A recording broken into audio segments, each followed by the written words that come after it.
Fala, meus amigos do Dedicação Delta, como vocês estão? Chegamos na nossa revisão de véspera. O caminho foi traçado, tenho certeza que foi uma trajetória de muita dedicação por parte de vocês.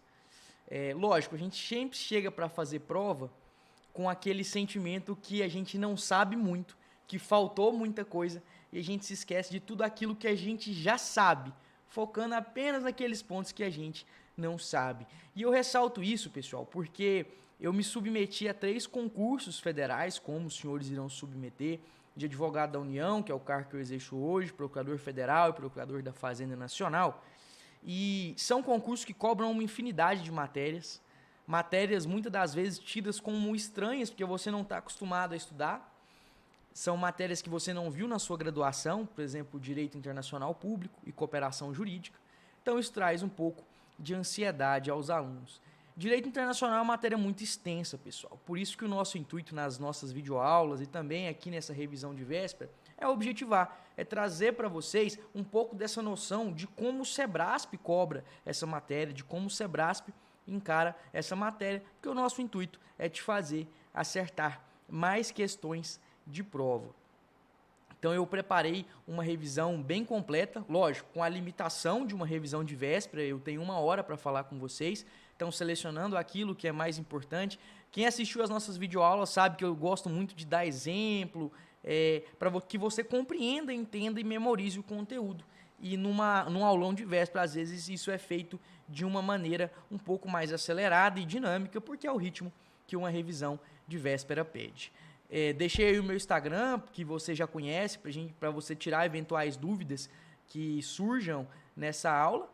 E vamos lá para as nossas questões de prova, fazer uma revisão completa para que você gabarite Direito Internacional na prova de delegado da Polícia Federal. E eu já começo com uma questão, pessoal. Uma questão cobrada pelo CESP de juiz federal em 2017. Essa questão fala o seguinte: considera-se monismo do tipo internacionalista dialógico uma corrente adequada para tratar de conflitos normativos que envolvam direitos humanos, visto que poderia haver a aplicação da norma de direito interno em detrimento da norma de direito internacional, ou vice-versa. Vamos lá falar então de monismo e dualismo, pessoal. Monismo e dualismo são formas de enxergar o direito interno e o direito internacional. Nós temos as normas internas de um país e as normas externas de direito internacional. Como compatibilizar isso? Como resolver eventuais conflitos entre o direito interno e o direito internacional? O monismo vai falar para a gente que direito interno e direito externo, direito internacional, são um só. O nome te conta, monismo, um. Uma religião monoteísta, é que tem só um Deus. Então, o monismo é aquele que encara direito interno e direito internacional como um só. E dualismo separa direito interno de um lado e direito externo ou internacional de outro. Nós temos, pessoal, espécie de monismo. Monismo considera direito interno e direito internacional como sendo um só. Mas e se houver um conflito entre uma norma nacional e uma norma internacional? O monismo nacionalista vai falar que prevalece a norma nacional. E o monismo internacionalista vai falar que prevalece a norma internacional. E o monismo dialógico, Vitor, que é objeto da nossa questão? O monismo dialógico vai falar, epa, vamos dialogar. Não prevalece de início nem o nacional, nem o internacional. Vamos privilegiar a norma, seja nacional ou internacional, que mais consagra os direitos fundamentais, que mais protege os direitos humanos. E por isso a questão está correta, porque o monismo do tipo internacionalista dialógico é aquele que dialoga e procura a melhor norma para os direitos humanos. Ele é adequado para tutelar os direitos humanos, porque pode haver aplicação da norma de direito interno ao invés da internacional e vice-versa. Eu não quero saber, para o monismo dialógico, se é interno ou se é internacional. Meu propósito é proteger os direitos humanos. Então, essa questão está exatamente nos termos da teoria do monismo dialógico e por isso está correta. Beleza, Vitor. Indo além da questão, qual é a teoria adotada no Brasil? O Brasil adota o dualismo. Direito internacional de um lado e direito interno de outro lado. Mas ele é moderado. Por quê?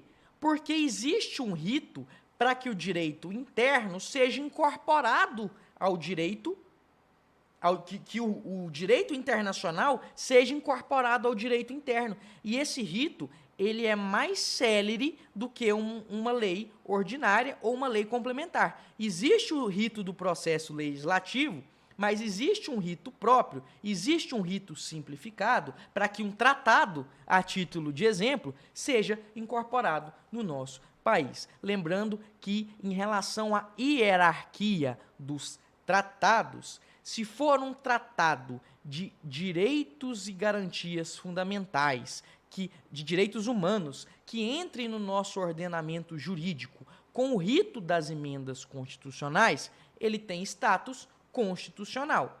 Se for um tratado de direitos humanos que seja incorporado ao nosso país por um rito diferente do rito das emendas constitucionais, ele tem status supralegal, ele está acima da lei e abaixo da Constituição. E um tratado, então, que tenha outra temática, terá o mesmo status normativo que as nossas leis ordinárias, pessoal. Então, o dualismo moderado, adotado no Brasil, ele vai falar que o direito interno é um, o direito internacional é outro, mas existe um rito mais célere para que o direito internacional seja incorporado ao direito interno. Nós veremos isso na incorporação de tratados, resolvendo uma questão que caiu no último concurso de delegado da Polícia Federal. Vamos lá? Falar um pouco das fontes do direito internacional. O Estatuto da Corte Internacional de Justiça reconhece os princípios gerais de direito como fontes auxiliares do direito internacional. A questão está errada. Os princípios são sim fonte, mas não são fontes auxiliares, são fontes principais. A questão do CESP está errada. Costume pode revogar tratado e tratado pode revogar costume. Costume e tratado são fontes do direito internacional. E eu vou te mostrar que não existe hierarquia entre as fontes do direito internacional. Então, um costume pode revogar um tratado e um tratado pode revogar um costume. A questão está correta, porque não existe hierarquia entre as fontes do direito internacional. Vitor, vamos conversar mais sobre essas fontes, porque é importante? Vamos. O artigo 38 do Estatuto da Corte Internacional de Justiça vai te contar quais são as fontes de direito internacional. As convenções internacionais, os famosos tratados que você conhece, o costume internacional e os princípios gerais de direito. Esses três, você que estudou processo civil para o seu concurso, vai lembrar do CPC, costume, princípio e convenção, são fontes principais. E as fontes auxiliares? Decisões judiciais, a jurisprudência do direito internacional e doutrina. Você vai lembrar que o dedicação delta te auxilia a passar. Então, as fontes auxiliares são DD, assim como dedicação delta. São as decisões judiciárias e a doutrina. O parágrafo único vai prever ainda, se as partes assim concordarem, a possibilidade de aplicação da equidade. E as características agora das fontes do direito internacional. Esse rol não é taxativo, ele é um rol exemplificativo. Não tem hierarquia entre as fontes como regra. E aí, costume pode revogar tratado e tratado pode revogar costume, pela inexistência de hierarquia. E como nós vimos, os princípios gerais de direito são fontes principais. O CPC são as fontes principais, são as convenções, são os princípios gerais de direito e também os costumes. E as fontes auxiliares? Dedicação delta te auxilia a passar. As fontes auxiliares são DD, as decisões judiciárias e também a doutrina. Vitor, é possível aplicar a equidade? O parágrafo único diz que sim, se as partes assim concordarem. Pessoal, vamos falar um pouco mais de costume, porque o CESP já abordou em questão de prova um pouco mais sobre o costume. Você vai ver em uma parte posterior da nossa aula que o tratado ele tem um rito de formalização para ser incorporado ao ordenamento jurídico. A gente vai ter a assinatura, a gente vai ter a aprovação por um decreto legislativo, a ratificação, que gera efeitos internacionais, e a promulgação do presidente. É a teoria das 4 fases do STF. Então, para um tratado entrar no nosso ordenamento, nos termos do dualismo moderado, que você se lembra, dualismo porque é direito internacional de um lado, direito interno de outro. Moderado porque existe um rito mais célere para esse tratado ser incorporado ao nosso ordenamento jurídico. Então, para um tratado ingressar no nosso ordenamento jurídico, existe um processo formal de internalização. Para o costume, não. O costume é uma prática reiterada que é vista como juridicamente necessária. Então, ele é uma consequência natural, não existe uma formalização. O camarada não vai chegar, ora, vim aqui protocolar um costume. Isso não existe.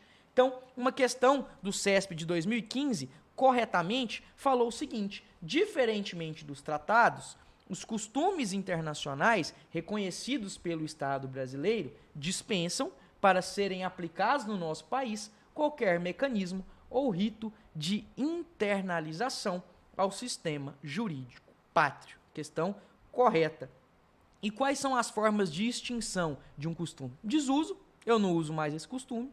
Surgiu um outro costume que substituiu esse antigo. Ou surgiu um novo tratado que substituiu esse costume antigo. E isso, quem está falando não sou eu, é uma questão do CESP-SEBRASP para diplomata em 2010. O costume, fonte do direito internacional público, como nós vimos, extingue-se pelo desuso, pela adoção de um novo costume ou por sua substituição por tratado internacional. Questão perfeita. Se cair na sua prova, você vai marcar como correta, vai correr para o abraço e vai rumo à prova oral de delegado da Polícia Federal. Mais uma questão agora falando das fontes. E aí nós vamos falar de fontes muito importantes, que são normas com temas especialmente relevantes. O ius cogens, como por exemplo os direitos humanos. São normas que, em razão de um conteúdo tão nobre, tão sensível, tão relevante, o direito internacional considera que elas têm uma força imperativa, elas têm um status hierárquico superior. Vitor, eu lembro de você falar que não existe hierarquia entre as fontes. Pois é, no caso dessas normas e os cogens, elas têm um conteúdo tão nobre que muitos doutrinadores entendem que elas são uma exceção a essa previsão de não existência de hierarquia. Via de regra, não tem hierarquia. O CESP te contou. Costume pode revogar tratado e tratado pode revogar costume. Vamos lá? A Convenção de Viena sobre o Direito dos Tratados, de 1969, define ius cogens como uma normativa imperativa de direito internacional geral reconhecida pela comunidade internacional dos Estados como um todo. Correto.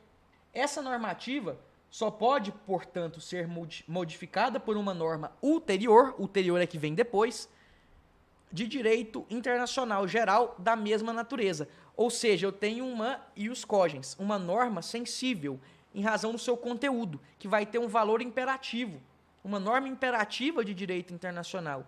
Ela só pode ser modificada por outra norma de igual natureza, ius cogens, e uma norma ulterior, uma ius cogens, mesma natureza, que venha depois.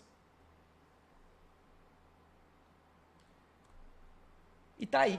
O ius cogens são normas internacionais com valores essenciais da comunidade. Eu sempre bato na tecla. O exemplo, dignidade da pessoa humana, possui superioridade normativa, imperatividade. Em razão disso, muitos doutrinadores vão falar que elas são uma exceção à previsão de que não existe hierarquia entre as fontes do direito internacional. E a Convenção Internacional de Viena, que é o ato normativo em direito internacional que rege os tratados, traz previsões normativas sobre o ius cogens que caem em prova. Uma caiu na questão passada e a gente usa esse slide como revisão. Porque se for para você ler a questão e eu falar tá certo, tá errado, no estilo show do milhão, você faz isso em casa. A minha ideia é que, além de resolver a questão, entender por que a questão está certa, que a gente faça uma revisão, um estudo reverso a partir do que cai. Eu te conto a questão, te explico se ela está certa ou está errada, e a gente aproveita para revisar aquela matéria, para acertar tudo que o SEBASP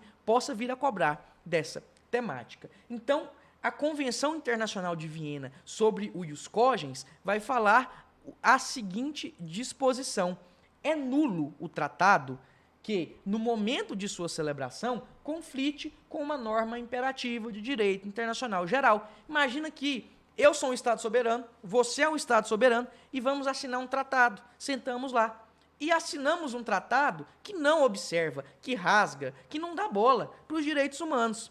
Esse tratado é nulo. Por quê? Porque no momento que nós celebramos, ele conflita com o ius cogens, com uma norma imperativa de direito internacional geral. O segundo item, que você vai se lembrar da questão. Uma norma imperativa de direito internacional geral é uma norma aceita e reconhecida pela comunidade internacional dos estados em seu conjunto, como uma norma da qual nenhuma derrogação é permitida e só pode ser modificada por uma norma subsequente, a banca usou ulterior, de direito internacional geral da mesma natureza, outra ius cogens. Então essa foi a nossa revisão de fontes do direito internacional. E costume é tão importante que eu trago um último slide. A gente vai falar do objetor persistente. O que é objetor persistente? É quando um país, no surgimento do costume, o costume surgiu. Naquele surgimento, o país já fala, opa, esse costume não me define. Eu não me vinculo a esse costume. No surgimento de um costume, aquele costume surgiu, um Estado soberano manifesta a sua oposição. E o direito internacional entende que, nesse caso, esse Estado soberano não é obrigado a seguir aquele costume. É a teoria do objetor persistente. Mas tudo no direito tem exceção. A exceção aqui é o ius cogens.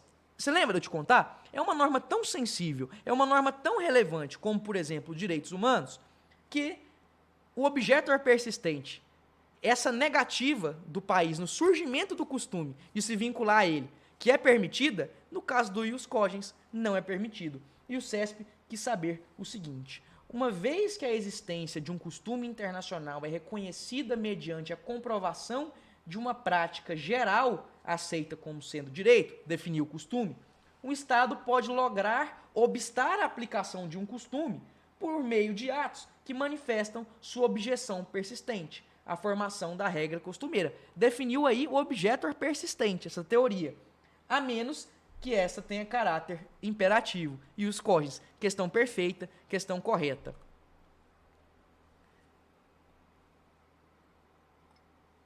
O slide vai falar aí do que eu já expliquei para vocês, do objetor persistente.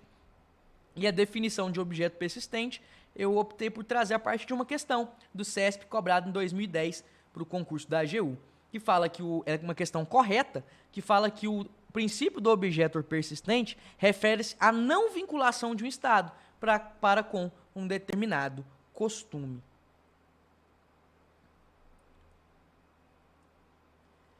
Agora uma questão de tratado, pessoal. Nessa convenção que fala sobre os tratados, a Convenção de Viena, existe uma previsão da aplicação provisória do tratado. O tratado tem todo um rito para ser incorporado ao nosso ordenamento, diferente do costume, nos termos da teoria do dualismo moderado, que é adotado no Brasil. Então, tem um dispositivo nessa convenção que fala da possibilidade de, durante esse trâmite da incorporação do tratado, ou da própria celebração desse tratado, ele será aplicado provisoriamente. Só que o Brasil fez uma reserva a essa aplicação provisória, o artigo que fala sobre a aplicação provisória. Vitor, o que é uma reserva? A reserva, ela ocorre, pessoal, quando um determinado Estado soberano, ele manifesta discordância de um dispositivo de um tratado, que foi o que aconteceu.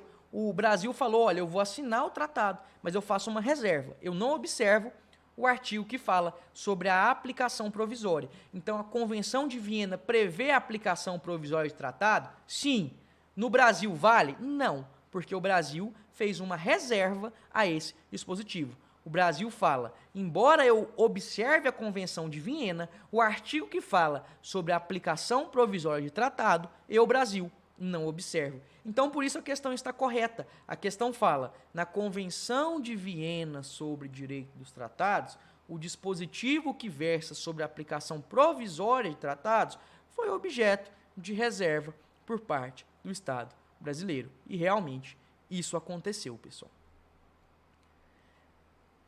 Agora a gente vai falar sobre os entes, os sujeitos de direito internacional. E a questão do CESP fala, somente Estados soberanos, entes assemelhados e organizações não governamentais internacionais são sujeitos de direito internacional. Pessoal, a gente vai ter uma definição sobre quem são os sujeitos de direito internacional para uma doutrina clássica e para uma doutrina moderna. A doutrina clássica ela é mais conservadora. Ela falou, olha, os sujeitos do direito internacional são os estados soberanos, os países que você conhece, Brasil, Japão, Itália, as organizações internacionais. Vitor, o que são as organizações internacionais? São sujeitos do direito internacional público com personalidade derivada. Os estados soberanos têm personalidade originária. Surgiu o estado, surgiu sua personalidade. As organizações internacionais têm personalidade derivada. Um exemplo de organização internacional é a ONU. Um tratado cria essa personalidade e por isso ela é derivada. Os estados soberanos se unem e por meio de um tratado criam as organizações internacionais. São sujeitos de direito internacional público e personalidade derivada. A Santa Sé, que é a Igreja Católica, esses são sujeitos de direito internacional público para a doutrina clássica. A doutrina moderna, ela inova, ela fala, não, gente, espera aí, essa visão de vocês do que é direito internacional é muito limitada, vamos modernizar, vamos incluir os indivíduos, as ONGs e as empresas, porque elas têm uma fundamental relevância no direito internacional. E eu destaco com você a diferença de organizações internacionais e ONGs. Organização internacional é diferente de ONG. Organização internacional, por exemplo, a ONU, é a junção de estados soberanos que, por meio de um tratado, criam um sujeito de direito internacional. Nada tem a ver com organização não governamental. Para a teoria clássica, indivíduo, ONG, empresa, não é sujeito de direito internacional. E para a teoria moderna, esses últimos também são sujeitos. A questão, pessoal, ela não fala se é teoria clássica ou moderna, mas ela está errada nas duas. Se for a teoria moderna, não há o que se falar, porque tem muitos mais sujeitos, como nós vimos aí, dentre outros que não foram listados nesse slide, o rol é grande. E se for para a teoria clássica, também está errado, porque ele fala somente ente soberano, entes assemelhados e organizações não governamentais internacionais. Ele mistura ONG com organização internacional. Ele não citou a Santa Sé, por exemplo. Então, ainda que nós analisemos a questão sob o prisma da concepção clássica, que não incorpora, que não engloba, aliás, indivíduo, ONG, empresa, mesmo que seja para a concepção clássica, a questão está errada, porque não trouxe a previsão, por exemplo, da Santa Sé. Agora vamos falar um pouco mais da diferença aí dos estados para as organizações internacionais. Os estados, pessoal, são uma junção. Uma junção de quê, Vitor? De 3 elementos: povo, território e soberania. E tem personalidade originária. Vitor, e a organização internacional? Você vai lembrar de quem? Vai lembrar da ONU. É um conjunto de estados soberanos. Chama Brasil, chama Rússia, Itália, Japão. Vamos fazer um tratado. Esse tratado vai criar uma organização internacional. E como tem uma personalidade criada por tratados, uma personalidade que deriva de tratados, eu vou falar que a personalidade é derivada. E quem reconheceu a personalidade jurídica da organização internacional, quem reconheceu a organização internacional como sujeito do direito internacional, foi a CIJ, a Corte Internacional de Justiça, no caso Bernardotti. O CESP já cobrou. Qual é o paradigma jurisprudencial, o caso julgado pela Corte Internacional de Justiça, que reconheceu a personalidade jurídica da organização internacional, que reconheceu a organização internacional como sujeito de direito internacional. Foi o caso Bernardotti, julgado pela Corte Internacional de Justiça. Lembrando que a Corte Internacional de Justiça julga estados soberanos. E o TPI, o Tribunal Penal Internacional, julga indivíduos. Tem um slide próprio para falar desse tema. Agora vamos falar ainda dentro de Estado e organização internacional de uma temática relevantíssima que cai e cai muito em banca Sebrasp Direito Internacional. A imunidade de jurisdição. E a questão vai falar que, embora não tenham um atributo de soberania, as organizações internacionais possuem imunidade de jurisdição equivalentes às dos Estados. E a questão está errada, porque existe uma diferença entre a imunidade de jurisdição dos Estados e a imunidade de jurisdição das organizações internacionais. Vamos lá, pessoal. A gente tem um processo de conhecimento, que é o julgamento ali da causa. Nós vamos ter uma decisão, essa decisão vai transitar em julgado e nós vamos fazer com que essa decisão tenha efeitos no mundo real por meio da execução. Então eu entro com um processo falando que você me deve 100 mil reais. Você contesta, fala, sou concurseiro liso, não tenho como pagar. Depois que eu for aprovado na Polícia Federal, que eu for delegado da Polícia Federal, eu te pago. Então ali a gente tem uma decisão. Imagina que você me deva 100 mil reais. Só essa decisão por si só, que é o processo de conhecimento, não me resolve. Eu preciso executar. Eu preciso penhorar um bem seu, a título de exemplo, para executar esse título. Então, nós temos a fase de conhecimento, a fase de execução. Eu falo fase porque no processo civil, no Código de Processo Civil de 2015, na execução de título, a execução de título judicial não é mais um processo autônomo, como é a execução de título extrajudicial. Ela é uma fase. Tem a fase de conhecimento e a fase de execução. E, Vitor, você está dando revisão de processo civil? Errou a aula? Por que você está me contando isso tudo? É para você entender a imunidade de jurisdição. Para uma organização internacional, para a ONU, a imunidade de jurisdição ela é absoluta. Eu não posso, Brasil, julgar a ONU e nem executar, nem penhorar um bem da ONU. É absoluta. Em qualquer ato da ONU. Tá, Vitor, e nos Estados soberanos? E nos países? Nos países, essa imunidade de jurisdição continua sendo absoluta na execução.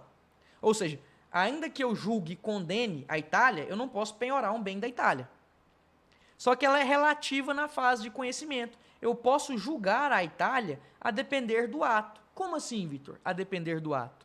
Se for um ato de império que a Itália pratica com suas prerrogativas de sujeito internacional, autodeterminação dos povos, independência nacional, eu não vou julgar a Itália. Imunidade de jurisdição para os atos de império.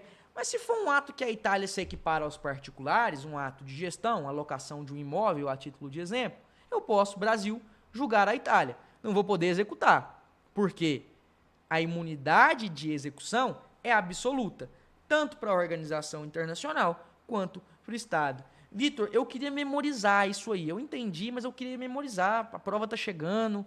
Você vai memorizar pela exceção. Via de regra, a imunidade de jurisdição é absoluta, seja na fase de conhecimento, seja na fase de execução. A exceção está só nos Estados, porque na organização internacional é tudo absoluta. Imunidade de conhecimento, execução.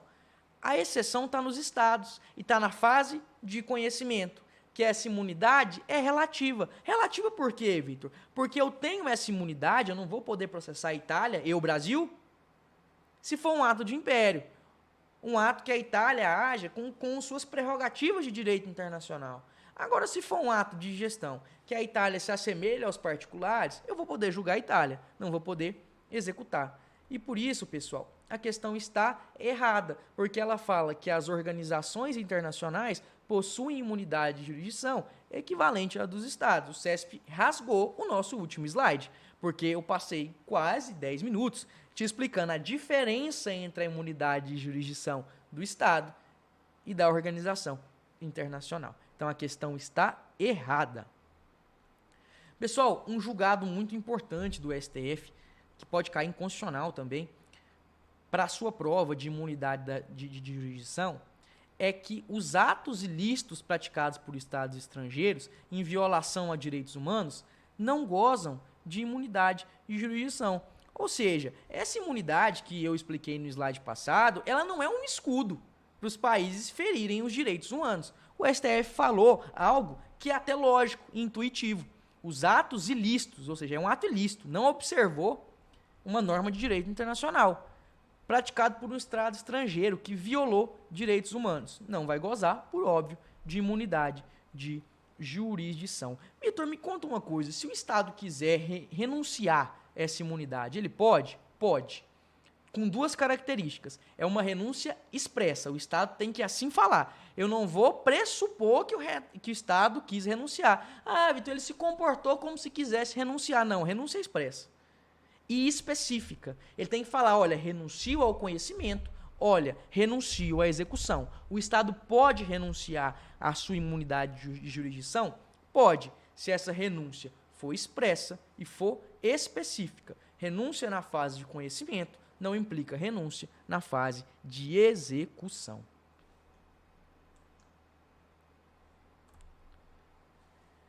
Aí o CESP quis te cobrar exatamente isso, quis fazer uma pegadinha, mas você foi aluno do Dedicação Delta. A renúncia à imunidade de jurisdição sobre ações cíveis ou administrativas deverá ser sempre expressa, correto, e abrange automaticamente a execução. Não, ela tem que ser expressa e específica. Então, se eu renuncio só à fase de conhecimento, não abrange automaticamente a execução. Eu preciso também, eu, Estado soberano, renunciar à execução.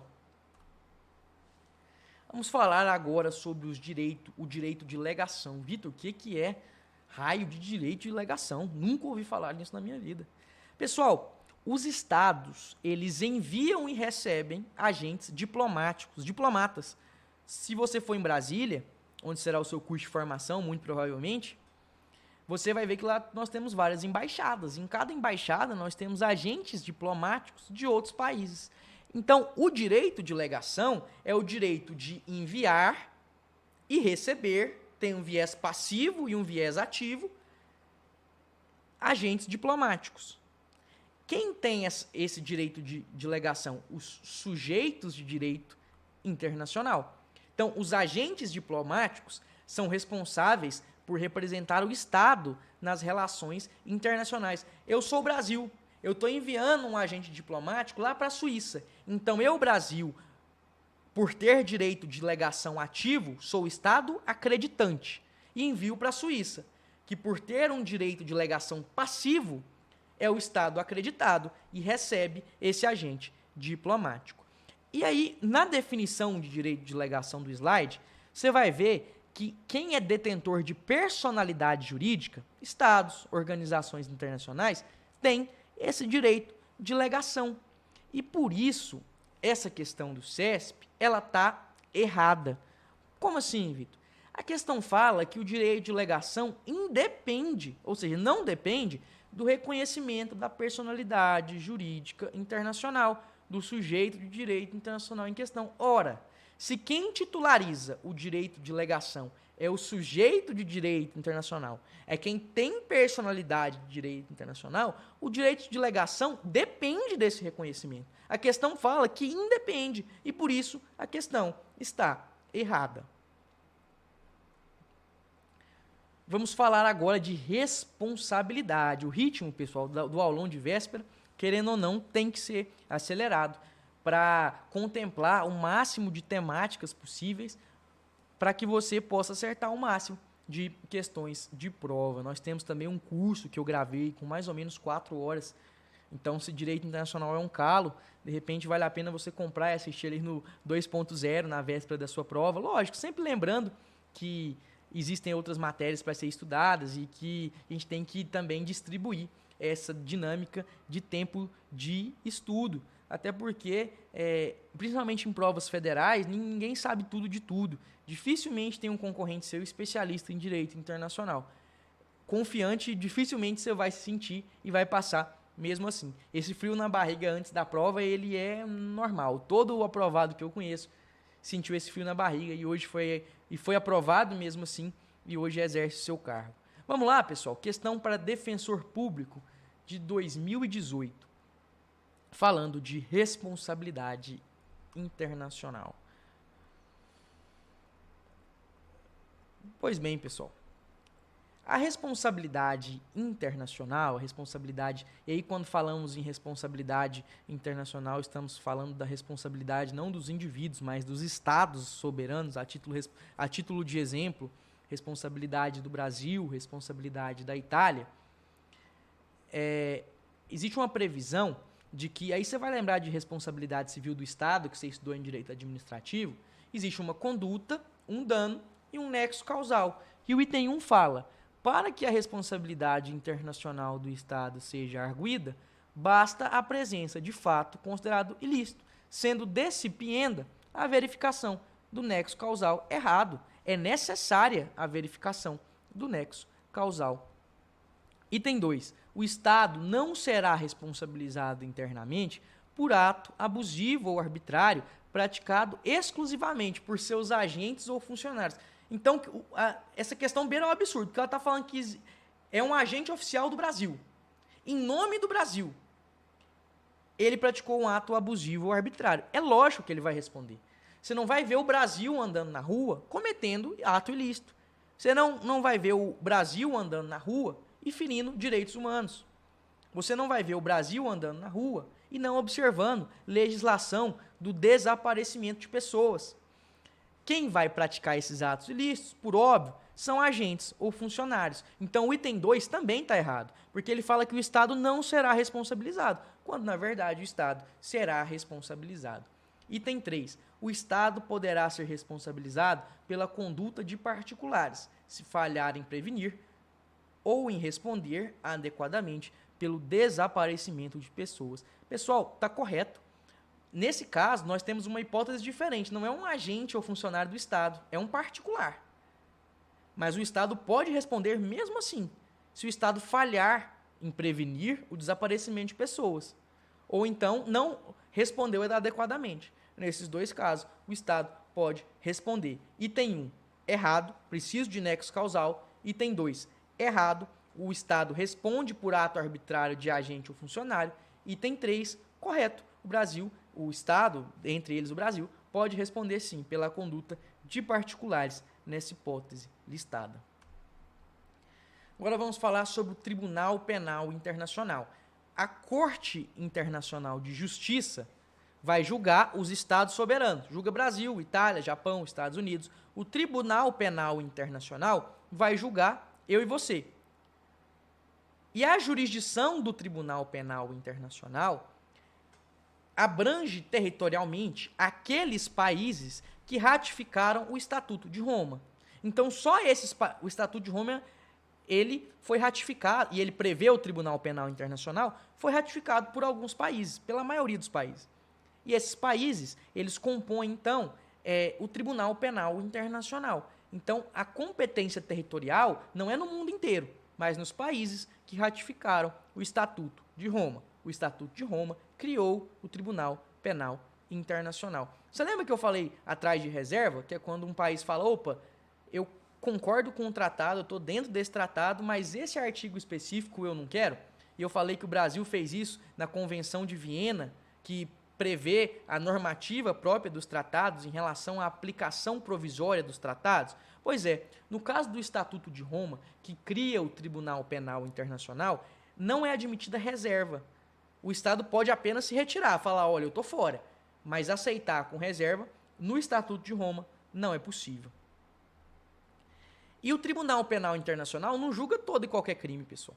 Julga crimes que sejam internacionalmente relevantes. Genocídio, agressão, crimes contra a humanidade e crimes de guerra. Esses são os crimes julgados pelo Tribunal Penal Internacional. E vamos objetivar isso em questão? Com relação, questão do CESP para juiz federal.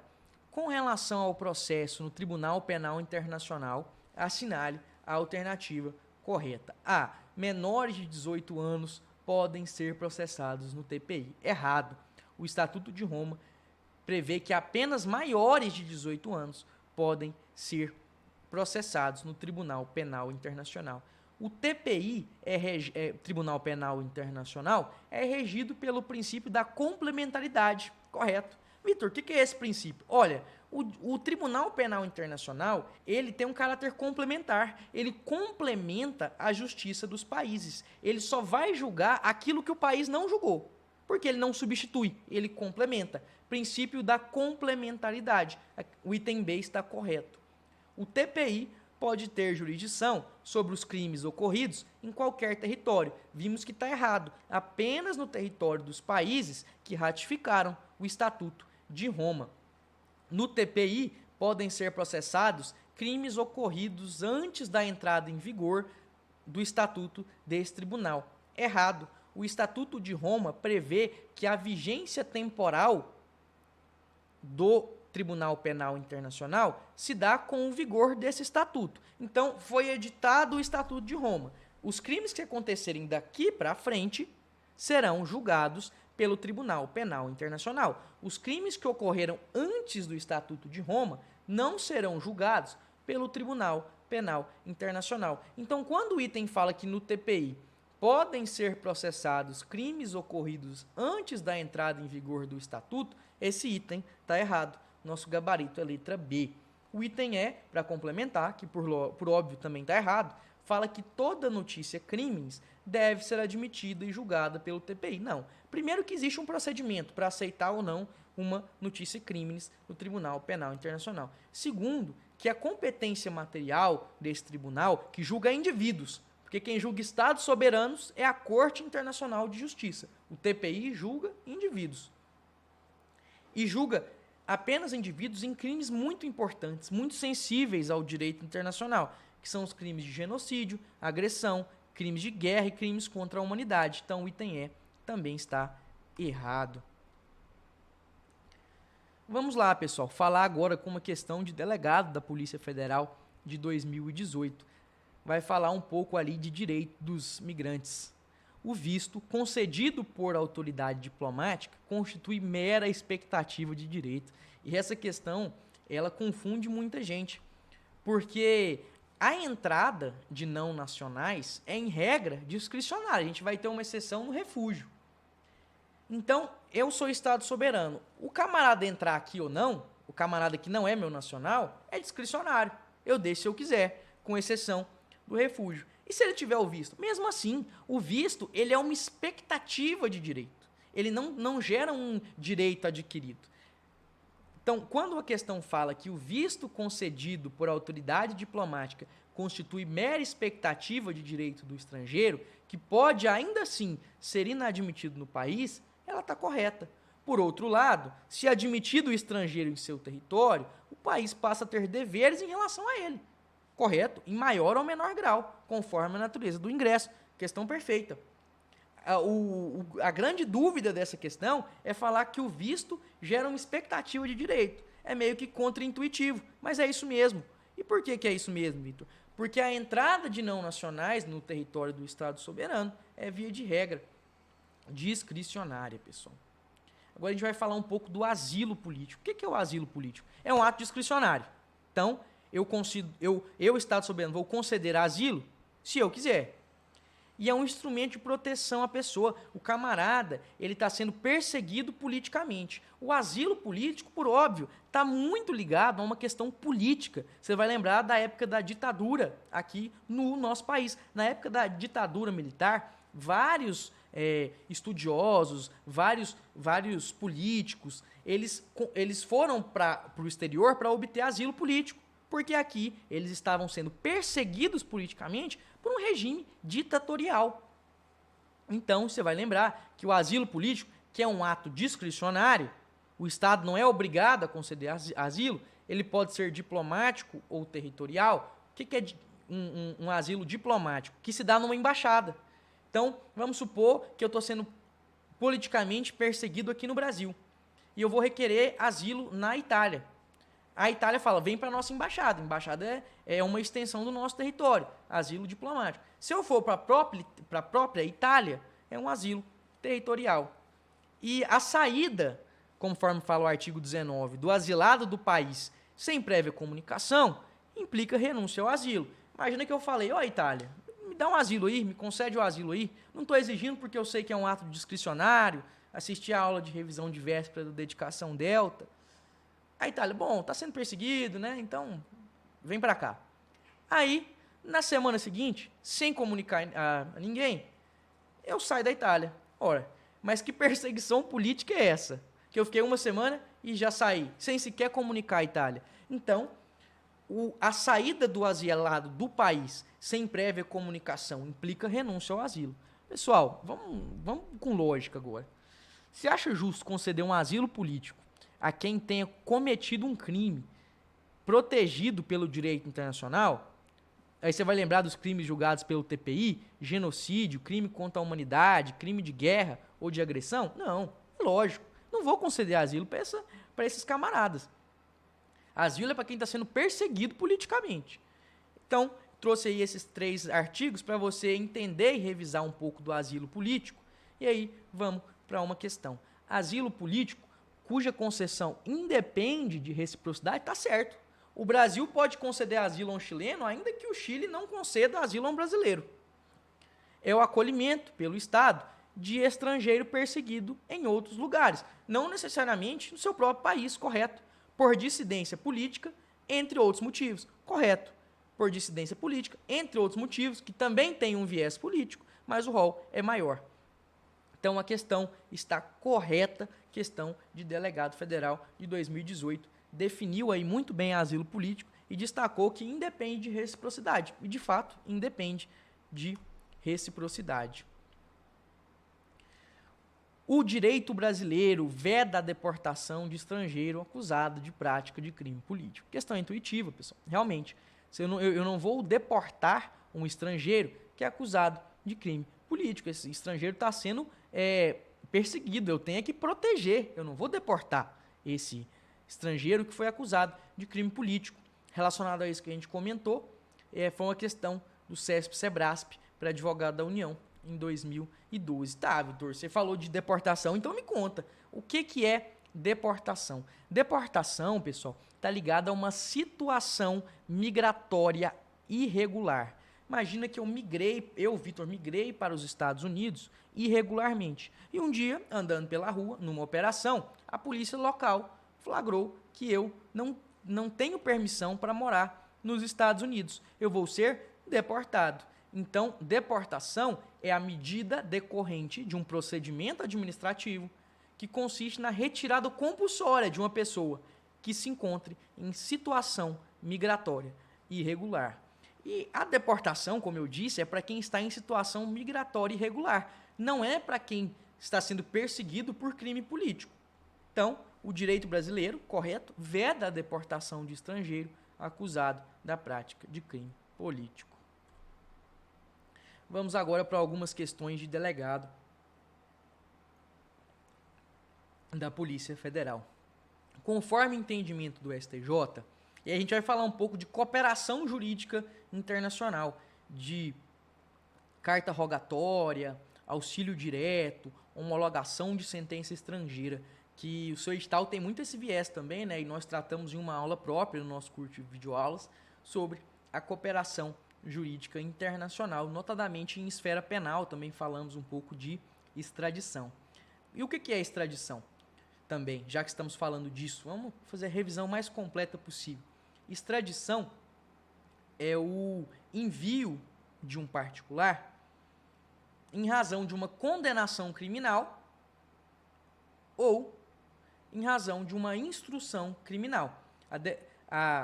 Esse mecanismo, a extradição é uma forma de cooperação jurídica internacional que pode ser executória. Olha, o camarada foi condenado, eu quero ele para cumprir a pena.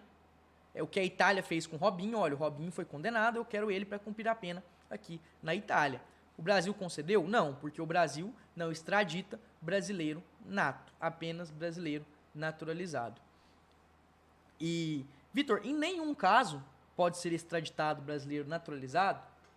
O brasileiro naturalizado, ele pode ser extraditado se ele praticar crime comum antes da naturalização, ou seja, quando ele não tinha um vínculo especial com o meu país, se ele praticou um crime qualquer, antes da naturalização, eu posso cancelar essa naturalização e extraditar esse brasileiro naturalizado. Ou comprovado a participação dele com crime de tráfico de drogas. Aí é a qualquer tempo, porque é uma proteção especial ao combate ao tráfico de drogas. A qualquer tempo, eu posso extraditar um brasileiro naturalizado que seja envolvido com tráfico de droga. Porque se fosse um crime comum, eu apenas ia poder extraditar se fosse praticado antes da naturalização. Essa é a extradição, um mecanismo de cooperação jurídica internacional. Vitor, você está falando disso tudo por quê?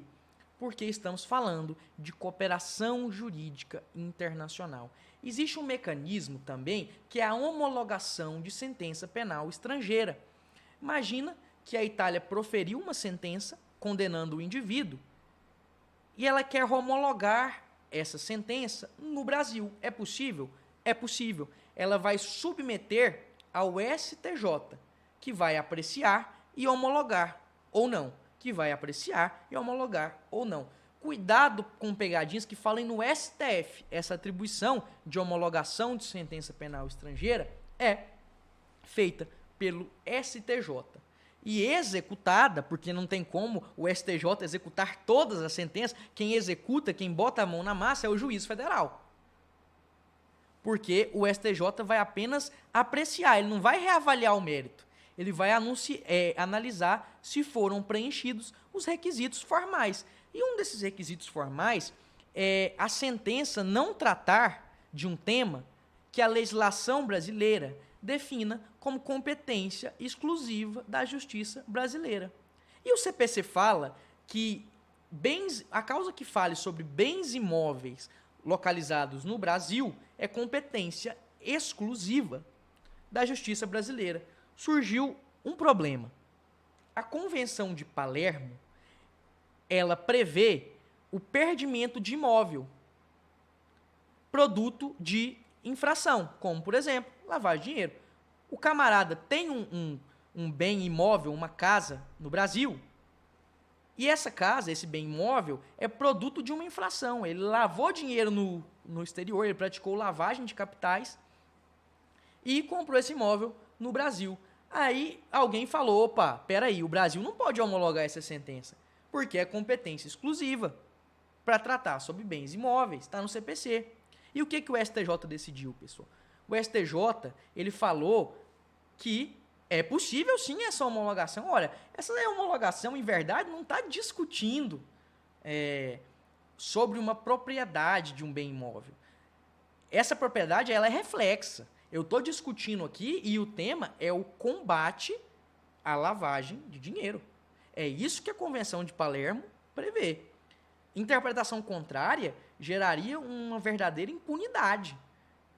Porque o camarada, se condenado no exterior, não perderia o bem no Brasil, porque essa sentença não seria homologada pelo STJ. Então, o STJ decidiu que é possível a homologação de sentença penal estrangeira, que determine o perdimento de imóvel situado no Brasil, em razão de o produto ser crime de lavagem de dinheiro. Não vai ferir a competência exclusiva da justiça brasileira. Pessoal, também no concurso de delegado da Polícia Federal, o CESP falou o seguinte, é uma questão que eu considero difícil. Por não admitir extradição de brasileiros para que sejam julgados em corte internacional que admita a pena de caráter perpétuo, o Brasil não manifestou adesão ao Tratado de Roma, que criou o Tribunal Penal Internacional. Então, o Brasil não poderia enviar um brasileiro para ser julgado no TPI. E, pessoal, está errado. E está errado por alguns motivos. Vamos à literalidade dessa questão. O Brasil não admite a extradição de brasileiros? Não é 100% correto. O Brasil não admite a extradição de brasileiros natos. brasileiros naturalizados que pratiquem crimes antes da naturalização, crime comum, ou então a qualquer tempo um crime de tráfico de drogas, esse brasileiro naturalizado, ele pode sim ser extraditado. Então falar que o Brasil não admite a extradição de brasileiros não é correto. Se ele falasse que não admite a extradição de brasileiros natos, aí tudo certo. E quando a gente fala do envio de um particular para outro país, para lá ser executada uma sentença, imagina que o camarada foi condenado na Itália. A Itália falou: Brasil, me extradita aí esse seu nacional para ele cumprir pena aqui. Isso é extradição. Quando a gente fala no envio desse indivíduo para um tribunal, que não é um Estado soberano, um tribunal, Tribunal Penal Internacional, não é extradição, é entrega. Tem essa diferença. Então, tecnicamente, nessa hipótese, não estamos falando de extradição, mas sim de entrega. Além do que, o Brasil manifestou adesão ao Tratado de Roma. Mais uma questão sobre a Convenção de Palermo, de delegado da Polícia Federal. A Convenção de Palermo, um instrumento internacional multilateral e solene, foi promulgada pelo Congresso Nacional e ratificada no âmbito interno por decreto. Pessoal, para acertar essa questão, você não precisava saber nada da Convenção de Palermo. Você precisava saber das disposições sobre direito dos tratados. Como um tratado é incorporado ao nosso ordenamento. E a gente volta no primeiro slide sobre o dualismo moderado. Dualismo porque o direito internacional é um e o direito externo é outro. É a teoria adotada pelo Brasil. Por que moderado? Porque existe um rito mais simplificado, que é diferente do processo legislativo ordinário, para que os tratados, para que o direito internacional seja englobado no nosso país. E qual é? Você ficou de me contar. Eu não aguento fofoca pela metade. Qual é o rito desses tratados? Pessoal, embora haja relativa divergência doutrinária, o STF fala na teoria das 4 fases. A primeira é com o presidente da República e tem como base normativa o artigo 94. É a assinatura. Alguma doutrina vai falar que antes da assinatura tem a fase de negociação. Mas, conforme o STF, a teoria das 4 fases, a primeira fase é a assinatura. E quem assina, no caso do Brasil? O presidente da República. Porque no nosso país, em que o sistema de governo é presidencialista, nós temos o presidente como chefe de governo, mas também como chefe de Estado. E sendo ele chefe de Estado, ele assina o tratado. Então não tem participação do Legislativo? Tem.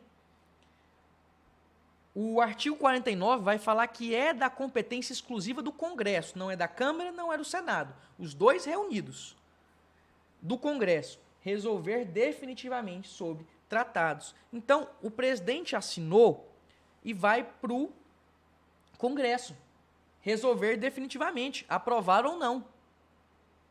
Isso é uma função do Congresso exercida por meio de decreto legislativo. O presidente foi lá, assinou, veio para o Congresso, que vai aprovar ou não, por meio de um decreto legislativo. A terceira fase é a ratificação. E nessa ratificação, o tratado vai ter efeitos internacionais. Então, o primeiro tratado tem efeito internacional. Ratificação é uma verificação, é um juízo de cara crachá para ver se está tudo certo. E a quarta fase? Só na quarta fase, que é a promulgação com um decreto presidencial, o tratado vai ter efeitos internos. Olha, Vitor, então primeiro o tratado tem efeitos fora do Brasil, para depois ter no Brasil? Correto, porque nós entendemos a teoria das 4 fases. O presidente vai lá, assina, é a primeira fase. O Congresso Nacional resolve definitivamente por meio de um decreto legislativo. Nós temos a ratificação, que é esse checklist, e uma vez feita a ratificação, o tratado tem efeitos internacionais, e por meio de um decreto presidencial, o presidente, e não o Congresso, e por isso a questão está errada, vai, por meio de um decreto presidencial, promulgar esse tratado, e o tratado vai gerar, então, efeitos também internos. A questão está errada, porque a convenção não foi promulgada pelo Congresso, foi promulgada pelo presidente. A promulgação é essa quarta fase aí, que gera efeitos internos e ocorre por meio de um decreto presidencial.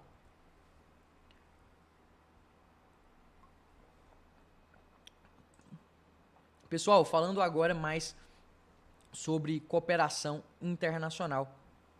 Vamos falar aí da carta rogatória, pessoal.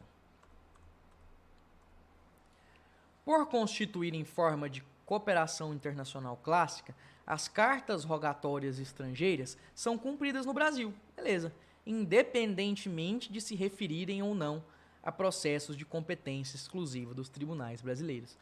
Pessoal, nós falamos lá da homologação da sentença estrangeira, que não pode ser homologada uma sentença estrangeira que verse sob competência exclusiva da justiça brasileira. Vitor, mas você não falou da carta rogatória. Se aplica a carta rogatória? Se aplica a carta rogatória, artigo 964 do CPC. Não será homologada a decisão estrangeira na hipótese de a competência exclusiva ser da autoridade judiciária brasileira. E o parágrafo único engloba também a carta rogatória. O dispositivo também se aplica à concessão do exequatur à carta rogatória. Então, a questão está errada, porque depende sim. Se for de competência exclusiva do Tribunal Brasileiro, não será homologada. Questão falsa do CESP para Defensor Público da União em 2010. Tá, Vitor, e o que é a carta rogatória? Você falou sobre a homologação da sentença estrangeira. Agora eu vou te contar o que é a carta rogatória e vou aproveitar porque aqui a gente quer revisar o máximo com você e vou falar do auxílio direto. São as formas clássicas de cooperação jurídica internacional: auxílio direto, carta rogatória e também a homologação de sentença estrangeira. A carta rogatória, conforme o slide está te contando, é um mecanismo utilizado para cumprimento de atos jurisdicionais. Por exemplo, uma citação, uma intimação, uma oitiva de testemunha, perícia. Então percebe que o processo está rolando. Quando ele for decidido, nós temos uma sentença. Essa sentença vai ser homologada, homologação de sentença estrangeira. O STJ vai homologar e o juiz federal executar. A carta rogatória é no trâmite desse processo. E a chave é uma decisão judicial. Existe uma decisão judicial de um outro país que pede uma ajuda. Ô Brasil, intima esse camarada aí para mim. Ouve essa testemunha aí para mim. E aí, nesse caso, temos a carta rogatória. E a carta rogatória também passa por esse juízo de admissibilidade, que não é uma revisão de mérito, que vai analisar apenas os aspectos formais. E quem faz? Ficou fácil. Eu te contei que quem homologa a sentença estrangeira é o STJ. Quem faz esse juízo de admissibilidade da carta rogatória, que tem o nome de exequatur? O STJ. E quem executa também é o juízo federal. Tá, Vitor. E o auxílio direto? O auxílio direto, ele vai se dar diretamente entre as autoridades centrais. E quando vai acontecer? Vai acontecer quando a gente não tem uma decisão judicial. Na homologação de sentença estrangeira, o Estado julgou. Na carta rogatória, o país precisa de uma ajuda.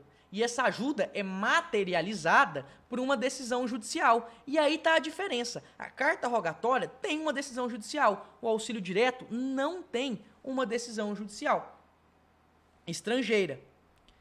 E esse auxílio direto é a comunicação entre a autoridade central. Vitor, no caso do Brasil, quem é a autoridade central? É um órgão, o Ministério da Justiça. Então, sempre? Não. Pode haver, e no caso do desaparecimento de pessoas, é um exemplo do tráfico de pessoas, uma previsão específica, por exemplo, o Ministério Público. E esse auxílio direto, ele não vem de uma decisão estrangeira.